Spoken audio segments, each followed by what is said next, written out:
On behalf of the Historical Society of Harford County, welcome to this afternoon's presentation, The Star-Spangled Banner Trail. I'm Jackie Seneschal, your host for the Historical Society of Harford County's Brown Bag Lunches. Our guest today is Kate Marks Hardy. She's the partnership coordinator for Fort McHenry for Hampton National Historic Site, and she is the trail manager for the Star-Spangled Banner National Historic Trail. Previously, Kate was a visual information specialist for the National Park Service Chesapeake Bay office. Before joining the National Park Service, Kate worked for the Maryland Office of Tourism as the partnership and outreach coordinator for the Maryland War of 1812 Bicentennial Commission and for Heritage Preservation as the director at the Conservation Assessment Program. Kate holds a Bachelor's of Arts in History from St. Mary's College of Maryland and a Master of Arts in Nonprofit Management from Notre Dame of Maryland. Obviously, Kate knows a great deal about the War of 1812 and can enlighten us all about the role of the Chesapeake Bay and Harford County and what role they played in our second war for independence. Kate, the floor is yours. Good afternoon, everyone, and thank you to the Historical Society of Harford County for inviting me to join you all on this brown bag today. Again, I'm Kate Marks Hardy, the partnership coordinator at Fort McHenry, Hampton, and this trail manager for the Star-Spangled Banner National Historic Trail. And I'm here today to talk to you about Harford County during the War of 1812. So I want to talk a little bit more about what the Star-Spangled Banner Trail is, because that's kind of the reason why I've been asked to talk to you guys today. Give you a little bit of background on this program. So when you hear the word trail, you probably think of possibly a path through the woods, maybe a ridgeline, a path along a ridgeline, or possibly a rail to trail. And the Star-Spangled Banner Trail is none of these things. Think of it more as a historic route. It's actually a 560-mile land and water route that follows the British and American troop movements during the War of 1812 through the Chesapeake Bay. The trail is one of 19 National Historic Trails, and the whole point of a national trail is that it follows nationally significant routes of human movement. You may be more familiar with Lewis and Clark, or possibly Selma to Montgomery. Those are a little bit more well-known National Historic Trails. This trail talks about how this movement led to not only the capture of DC by a foreign enemy, but the writing of the U.S. national anthem. So we've done a lot of things throughout the trail. We work all the way up as north as Havre de Grace and all the way far down as Tangier Island. Some of the things that we've done to kind of mark the trail and get people to know about it is that we've created signs. We also have children's programs through a Junior Ranger book. And we also work with partners such as the Pride of Baltimore, offering sales throughout the Chesapeake Bay region at port towns that are related to the War of 1812. And of course, I wanted to highlight those that we've been doing in Harford County, so that's what I'm showing here. But essentially the trail, it helps us to connect various partners, whether it's state, local government, nonprofit, or federal partners that help us to tell this story. So I'll go a little bit more into the trail a little later, but just to give you a quick background, I also want to talk next about the War of 1812. So the War of 1812 comes about 30 years after the American Revolution. We're a very young country. At the time, Great Britain is at war with France.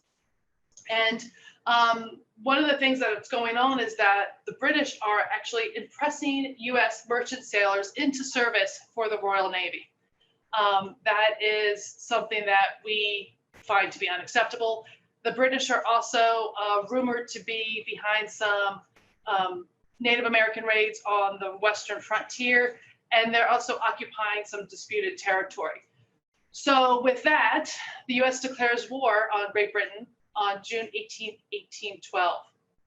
Now, at the time, the country is greatly divided as whether or not it's a good idea for us to go to war with Great Britain. But the pro-war people went out and we go to war.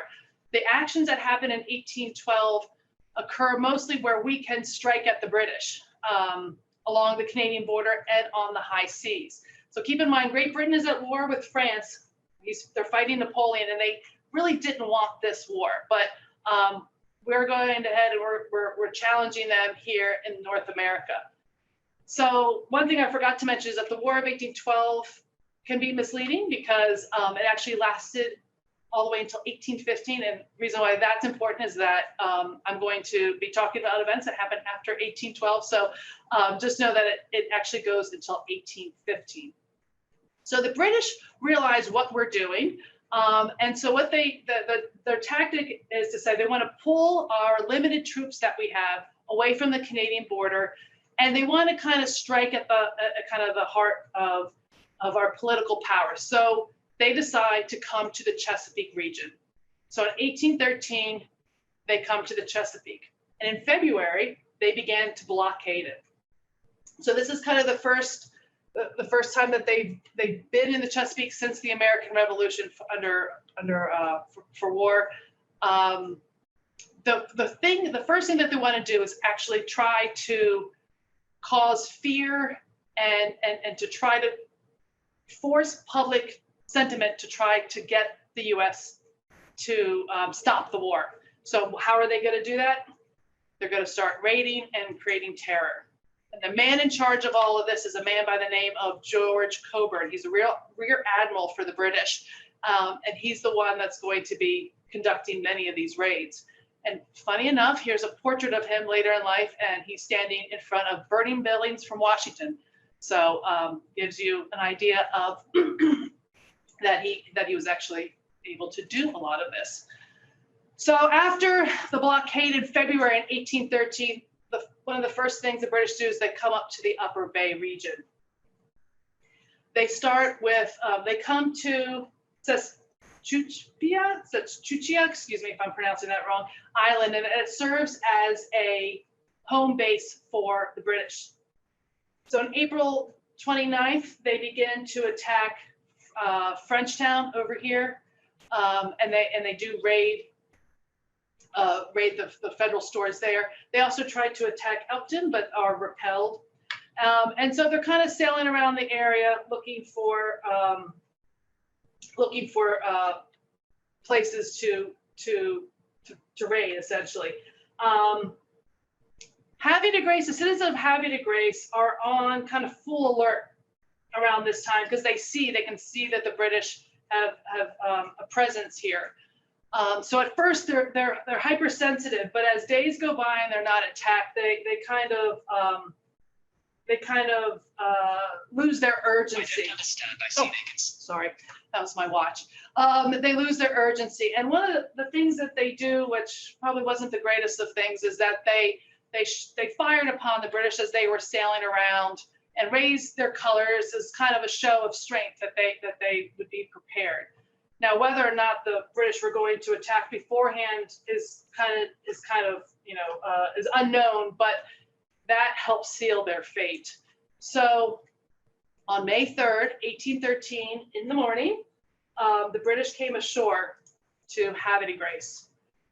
Here I have a quote from Cockburn actually saying that he observed the guns being fired and the colors hoisted, and kind of, if they weren't thinking of coming to Havre-de-Grace before, that kind of, like I said, that kind of pushed the British to come there. So they arrived early morning. 400 British came in these small barges. They came ashore around, they believe, Concord Point and a little bit further north from there.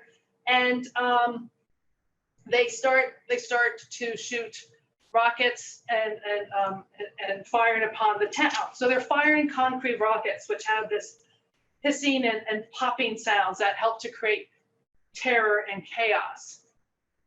The Americans answer by a couple of the militiamen. There were about 20 estimated there at the time. A few of them go down to a battery just north of what the present day Lighthouse, where that is. And while there were a couple there, many of them fled, as did many of the residents in town as soon as they were woken to this noise. One man who who tried to fight single-handedly is a man by the name of John O'Neill. And he went down there and he stayed even after others fled. This quote shows him that he was kind of there firing. It later also testifies that he fired by himself, and actually during the recoil, his thigh is run over by the cannon. So he is wounded, but he's able to escape and is soon captured by the British with 2 muskets in his hand. He and 4 others are taken prisoner by the British. So when the British come ashore, they basically go from house to house, burning and confiscating belongings along the way. Beds are ripped apart, furniture and clothing are torn. And out of the 60 structures that are there, approximately 20 to 40 are burned.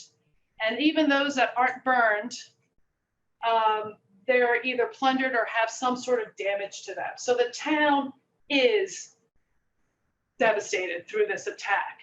And many of the residents, like I said, fled with what they could grab, and half of them waking up weren't even necessarily fully dressed. Same day, the British then headed up to Bell's Ferry, just north of Havre de Grace, where they destroyed a warehouse and also one of the vessels. Same day too, they then go over to Principio Furnace, which is over in modern day Cecil County, and they go ahead and destroy that. This foundry produced cannon for Maryland privateers and for the U.S. Navy. They captured a 9-gun battery here. They destroyed the foundry complex and the bridge, which is being depicted right here, and took more than 40 finished cannon that was supposed to go towards the American cause. So O'Neill and his other captors are on board the Maidstone, anchored just off of Havre de Grace. And there was a group from the town that came together the next day or two that wanted to fight for the release of the people who were taken prisoner. One of those people is believed to be Matilda O'Neill, O'Neill's 15-year-old daughter. And there's been some of you may know the story of Matilda O'Neill. There's some talk that maybe she led the charge or she single-handedly did it. It looks like that there was a group that went out, and she looked like she was part of it. To me, it doesn't matter whether she single-handedly did it or she was part of the group. To me, a 15-year-old girl who today is roughly a high school freshman or sophomore, going out to the very people who literally destroyed her town the day or two before to go fight for her father's release, shows an amazing amount of bravery. So she there is reputed to have gotten to impress Coburn that he gave her this tortoise shell box. And then when O'Neill, and the group is successful, all 5 of them are freed. O'Neill is honored with a sword for the gallant O'Neill for his valor at Havre de Grace. And that is something that he's awarded for single-handedly trying to take on the British. And both of these items are in the collection of the Maryland Center for History and Culture. So after being in Havre de Grace, the British are still in the area for a couple more days. They do travel down the Sassafras and do similar destruction to Fredericktown and Georgetown. Later that year, they will also attack St. Michael's, Maryland, as well as Queenstown. So the idea, their initial thing of creating terror and chaos seems to be working. So in the winter of 1813, the British kind of leave the Chesapeake to winter elsewhere in warmer waters, and they come back again in 1814. And some things have changed. In 1814, by this point, the spring of 1814, Napoleon has been deposed. And so 14,000 battle-hardened soldiers are now being able to turn their focus and send them to America to finally try to take care and end this war. When the British come in 1814, they also establish a proclamation.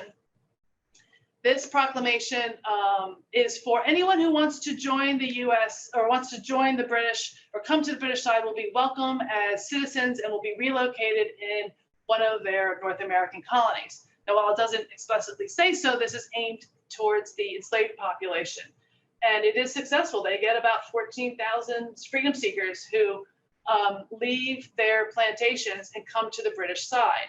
About 700 of those individuals are male who become trained as British soldiers and become the regiment of the Colonial Marines. So through this, the British are not only getting more troops, but they're also getting some inside knowledge of the landscape and waterways.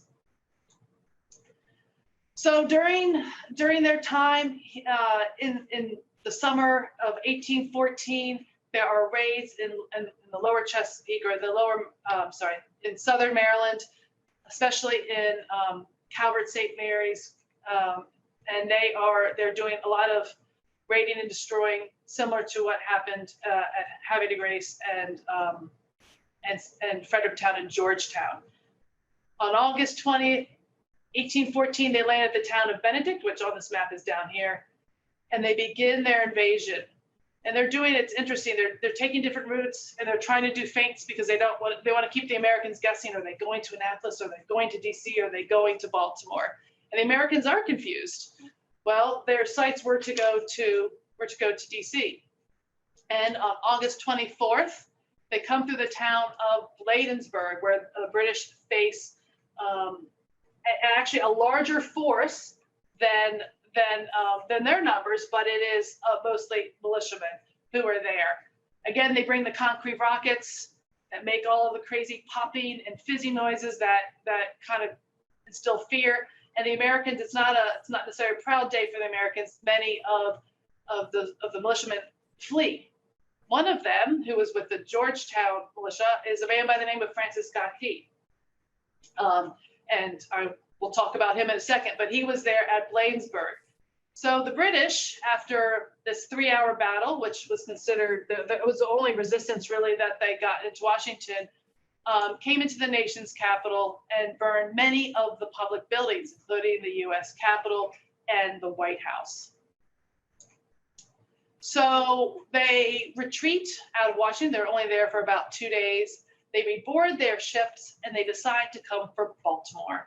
Baltimore being the third largest city in America at the time, home to many of the merchant ships that have been converted as privateers. They have decided to come and attack Baltimore. At the time, Francis Scott Key had been said, and there's about a 3-week window between when DC was attacked to when Baltimore was attacked. And in that time, Francis Scott Key is sent to secure the release of a prisoner that had been taken by the British. And he goes out, he finds the fleet, he's able to secure the release of this prisoner, but the British won't let him go yet. They're afraid that he has heard too much about their plans to attack Baltimore. So they keep him with them as they start their 25-hour bombardment of Baltimore. So after 25 hours, a man, he is waiting to see, once the bombs stop, what does that mean? Is Baltimore about to surrender? Is there a British flag about to go up? What's about to happen? Instead, a large 30 by 42-foot flag is raised above the fort. One single shot is fired, and Francis Scott Key sees that Baltimore has withstood. So he is so moved by that experience that he takes an envelope from his back pocket and starts to write some words, jot down some phrases that come to mind. These phrases, of course, are the words that later become our national anthem. And so I'm making this point of Key being part of the Battle of Bladensburg and seeing the destruction of Washington, because that is his emotion at the time, to see that Baltimore and its citizens, and it had a small federal contingent at the fort, but it was the majority of people fighting Baltimore were the citizens. And so I feel that with Havre de Grace as well, the destruction there. Someone, if he had been at Hampton, he probably also would have felt like, after seeing what the British can do, to see the Americans stand up was a pretty moving experience. So, so after the bombardment of Fort McHenry and British not getting past the defenses at Baltimore, they eventually leave the Chesapeake Bay. The majority of the forces do. By December of that year, the Treaty of Ghent is signed, and it is ratified in 1815 by Congress and eventually signed by Madison on February 7th, 1815, to end the war. So bringing it to today and to Harford County, fast forward 200 years, we may have, it may have been a long time ago, but there are still ways for you to go out and see this history and visit this history, and that's where the trail comes in. So, you know, the point is to connect all these sites along so that you can have an experience and kind of put yourself in the landscape and kind of get an idea, a sense of what it may have been like to be here during that time. So on the screen right now is a map of the different 1812 signage that's out there, as well as museum sites. We've got a picture here of one of the signs that are along the promenade. So so I encourage you, if you haven't not been, to go ahead and check. That'll help tell some of the stories. I'm not going to go ahead and spoil all of them. I'm going to give you a taste for a couple, but I do encourage you to get out, because it's one thing to watch a video and to hear me talk about it, but it's a different thing to actually stand there and to kind of get a good idea of the environment around you. It's, in some cases, you can literally feel like what it might have been like in 1812 to be here. So one of the first houses you can do is to go to Aveilhe-Grace, right? We've got a couple of sites to visit in Aveilhe-Grace. The first one is the Rodgers House. So the Rodgers House, which is at 226 North Washington Street, was the home, it was a tavern operated by John and Elizabeth Rodgers. They were the parents to John Rodgers, a naval hero who is actually credited to firing the first shot during the War of 1812. They also owned a Rodgers Tavern across the way in Perrysville, as long as a ferry business that connected these two. So what's kind of amazing is that this house was lit on fire 3 times during the British raid in Aveilhe-Grace, but it was put out each time. And so you can go see one of the surviving structures that made it through the British attack in 1813. I believe it's now a restaurant, so you can actually go inside of it. Another house that survived is the Aveilhe-Goldsborough House, or Goldsborough House, excuse me, and I apologize if I butchered the pronunciation. This is at 300 North Union Avenue. This also survived. It is a private residence, but you can still walk by and check it out. So this, again, was not burned, but it did suffer. Apparently, a cannonball flew through the front wall. So, you know, again, even if the houses weren't burned or the structures weren't burned, they did suffer some damage or looting. St. John's Episcopal Church is another site that you can see in Aveilhe-Grace. This is at 114 North Union Avenue. So basically, the British, they left the structure standing, but did attack and damage the interior. They attacked the windows with brickbats and stones and demolished them. So they definitely did attack the church as well. Concord Point Lighthouse. Well, you might say, wait a minute, the lighthouse wasn't around in 1812, and you would be correct. So what is the 1812 tie to this lighthouse? Well, yes, it was built after the war, but the first lighthouse keeper who earned a presidential appointment was none other than John O'Neill, the hero from May 3rd, 1813. And that bravery is actually what's cited in this presidential appointment. So He served as the first lighthouse keeper there, and there's also the Lightkeeper House, which is just across the street. You can go visit both. And of course, the town dedicated a cannon memorial to him a century later. So 100 years later, still grateful for his bravery. The citizens of Aveilhe-Grace created a monument to him. And so I definitely encourage you to go check those out. And just outside of Aveilhe-Grace, if you're looking to also maybe tie in some hiking, I suggest that you go to Susquehanna State Park. That is the site of Bell's Ferry. That was the ferry that was attacked also on the same day of Aveilhe-Grace, the warehouse and vessel that were destroyed. So this is kind of the view. And then we have a sign here you can learn a little bit more, but it was around here across from Port Deposit. So to kind of give you an idea of the landscape there. So that's just kind of a taste of what we've got for some of the trail sites in Aveilhe-Grace. I have on screen also the website for the Star-Spangled Banner National Historic Trail, where you can learn more, especially about other sites if you want to venture a little bit outside of Harford County. Sorry, Jackie. But if you want to go outside too, you can see how they're all tied together.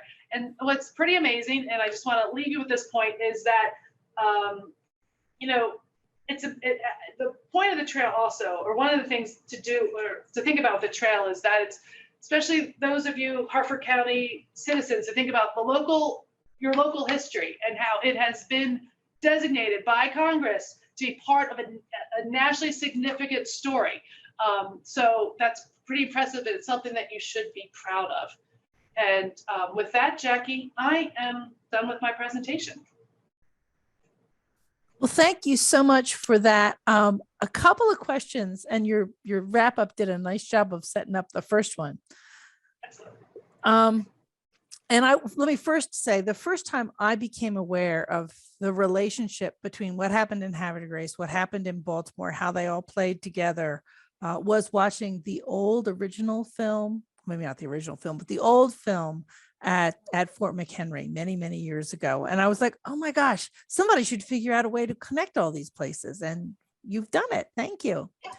So if I want to try to travel this trail, which isn't quite laid out, how would I go about, you know, if my sister's coming in from Chicago tomorrow and I say, let's go do some of the trail, how do I do that as a practical matter?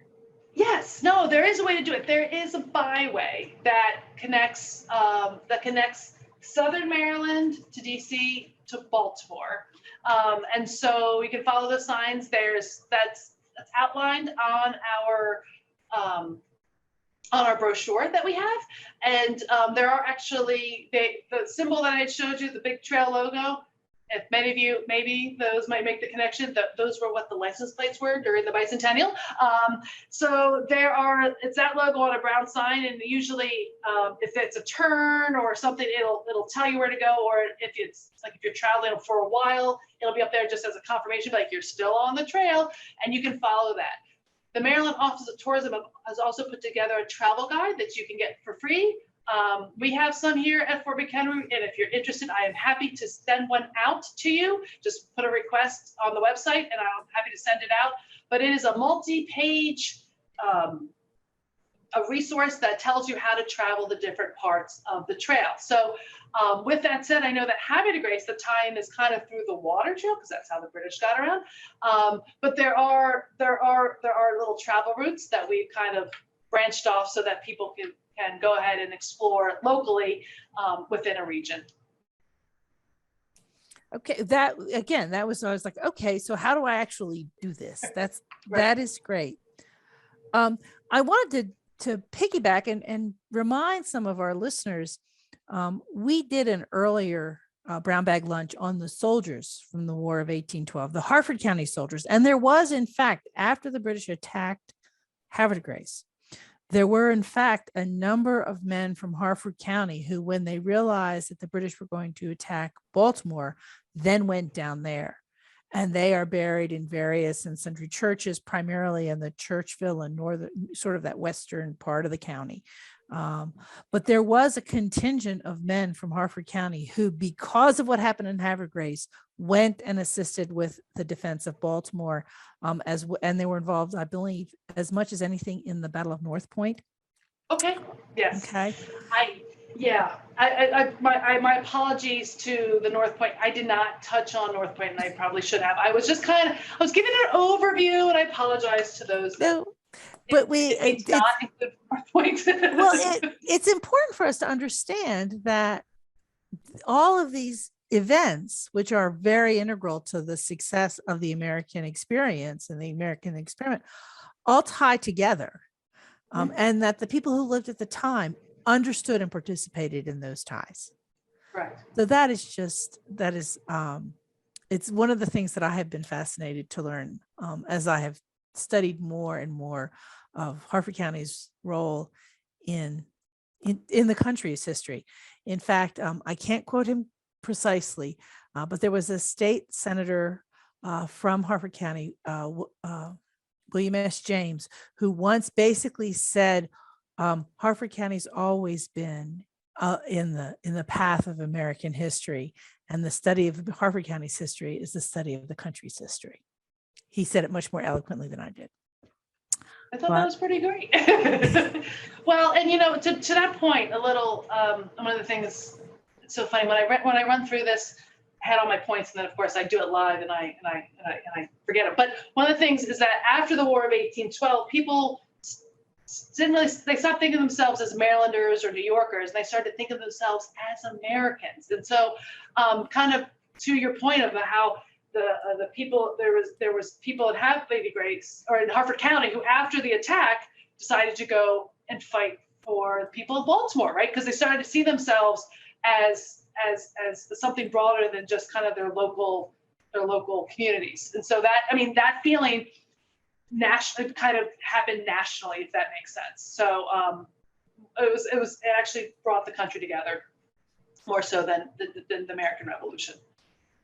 Well, yes, and it took time to go from this series of colonies and communities to forging the nation. Right. And it took a while for the world stage to recognize that this had happened. And I think that was part of why the British thought it was okay to come back. Right. Because they weren't really sure. Getting pushed around. Yeah, we weren't being respected. They figured they could do that. And right. And so it's amazing. Like, after the Treaty of Ghent basically kind of kept things the same as before the war. No one lost any land, and so kind of what's the point? Well, we held our own against the world superpower for the second time in 30 years. That's pretty impressive, Yes. So it's funny how people they say, I don't see the significance. You're like, it's actually extremely significant.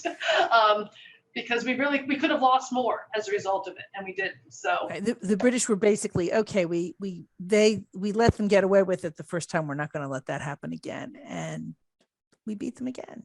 Hooray! Well, we hope everyone has enjoyed this talk as much as I have, and learning more. I'm always interested to learn more about Harford County's history, and I want to thank you, Kate, for taking the time to be with us.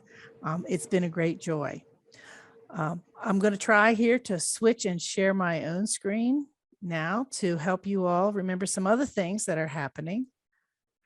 Oops, no, that's not what I want. The first thing that I'll do here is to remind you that the Historical Society of Harford County regularly publishes historical bulletins of research into Harford County history, and we have two of those that reference specifically the War of 1812, and talks a little bit more about the Rodgers family and Commodore Rodgers' residence in Haverford Grace. And as I mentioned earlier, we did a brown bag lunch a little over a year ago on Harford County soldiers in the War of 1812, and that's available for public viewing on our YouTube channel. I really want to thank everybody for listening to us again today. And I want to remind you about the events that we have coming up. And I'm excited to say that some of our events are live and in person, something we're coming out of the pandemic. On May 11th, we'll have a genealogy workshop on researching military records. That will, in fact, still be virtual. Those of you who are listening may well be aware that we are in the process of converting some of the interior space in our headquarters into a museum. And so the building is not yet open to the public. So that event will be virtual. Then on May 21st at 4 p.m, Todd Holden, who many of you may remember from the Aegis, a photographer, is going to tell us about his adventures at the Aegis. That event will be held at Brooms Bloom Dairy out on Maryland 543 south of Fountain Green. Then the next live event will be Harford's suffrage movement and how it led to the creation of the League of Women Voters.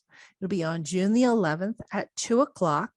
Many of our listeners will know Amy Rosenkrantz, who will be our speaker. That will be held at the Little Falls Meeting House in Falston. And on June the 14th, the next Brown Bag Lunch will actually be an in-person event at the Anita Light Estuary Center. Bob Chance will be talking about the environmental movement in Harford County. And most of you know that Bob was a big part of bringing the environmental movement into Harford County. So let me finish just by reminding you to visit our website at www.harfordhistory.com. You can register for the upcoming events there. You can get instructions for how to become a member of the society. And I'm also going to urge you to start looking for information on Harford 250, the celebration of our 250th anniversary. It will be run from March 2023 to March of 2024. So thank you very much for listening and have a great day.